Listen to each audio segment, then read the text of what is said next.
Actor Alec Baldwin fired a live round during a rehearsal of the film Rust, which killed the movie's cinematographer and wounded the director. Santa Fe County Sheriff Adon Mendoza said additional suspected live rounds were also found on the set of the movie at the Bonanza Creek Ranch outside of Santa Fe. Who's liable? We're joined now by wrongful death and liability attorney Richard Bell, founder of 877calllaw.com. He's with us live this morning. Richard, how do you see this? Okay, so I see it, Gordon, basically two different levels. One is the criminal level, where the criminal investigation is being done now. The district attorney obviously spoke on this yesterday. She's still gathering her facts, and she made the point that, number one, give us time, let us do it thoroughly, because the standard here in New Mexico for involuntary manslaughter, which would be the charge if it went forward, is whether there was a willful disregard for the safety of others. That's a very high standard. It's going to have to be reached with beyond a reasonable doubt, and it is not a standard of they knew or they should have known that this could have caused death. So it's a very high standard, and she wants to get it right. Then there's the civil liability aspect.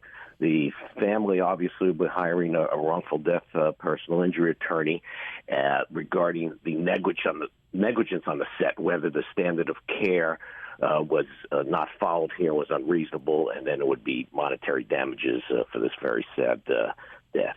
Does it sound like a criminal case to you? It sounds like a potential criminal case. We have to be very careful. The DA said they have 600 pieces of evidence. They're interviewing witnesses.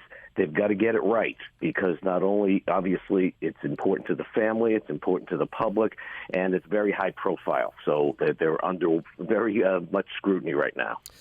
With regards to wrongful death and a civil lawsuit, isn't the generally assumed number that a life is worth about $10 million? Not at all, actually. So I'm in New York City. But obviously, this case would probably be brought in New Mexico.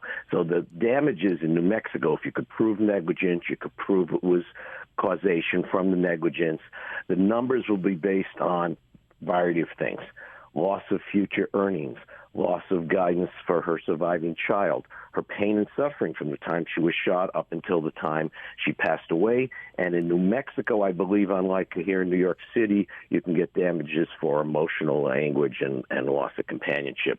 And the number will be decided by a jury, or there'll be a settlement basically paid out by the liability insurance companies. But numbers are amorphous in these kind of cases. Got it. We're speaking with Richard Bell, wrongful death and liability attorney, talking about the case in Santa Fe, New Mexico. Also, you said this should be compared and contrasted with three other high-profile film set deaths. Like what? Yeah, Brandon Lee, the son of Bruce Lee, 28 years old. He was shot on the set. They thought there were blanks. There happened to be a tip of a dummy cartridge in there. Unfortunately, when it was fired, he was killed.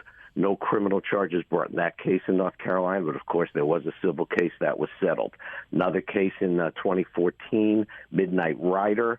That's the one where that 27-year-old camera assistant was working. They put literally a metal bed over a railroad track, which they did not have permission to use.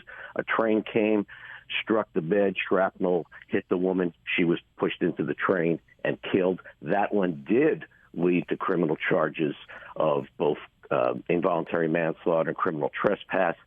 Two people took a plea, and one person took the trial and was convicted on those charges. So there you did have criminal charges, and they were sustained. And then you had the Twilight Zone movie back in 1982, the helicopter crash, where there were explosives set off too close to the helicopter crash that killed Vic Morrow, the actor, and two young children.